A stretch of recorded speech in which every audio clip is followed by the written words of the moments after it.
তো বন্ধুরা আজকে চলে এসেছি বিয়েবাড়িতে। তো কার বিয়ে চলো তোমাদেরকে দেখাই। তো আমি এসেছি আমার কাকার বিয়েতে, আর এখানে সবাই আছে, বাড়ির বৌদিরা এসছে, আত্মীয় স্বজন সবার সঙ্গে দেখা হলো, সবার সঙ্গে অনেক মজা হলো, গল্প হলো। আর চলে এসেছি ফুচকা খেতে। তো এত বড় একটা ফুচকা দিয়েছে আমাকে, তো আমার তো হাসিই লাগছিল।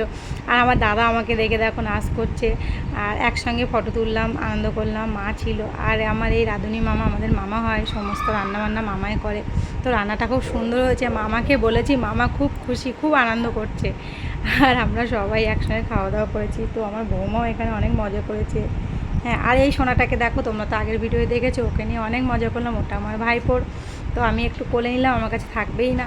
আর আর আমার পাশে ওরা দেখো আমাকে দেখে কেমন করছে, চলে আসছে, আদর করছে। আমি একটু ডেকেছি, ওরা চলে এসছে। অনেক ভালো লাগছিলো ওদেরকে দেখে। তো ওদের সঙ্গেও একটু মজা করে নিলাম। কত সুন্দর লাগছে, ও পুরো কালো, আমার খুব পছন্দ হয়েছে ওকে। আর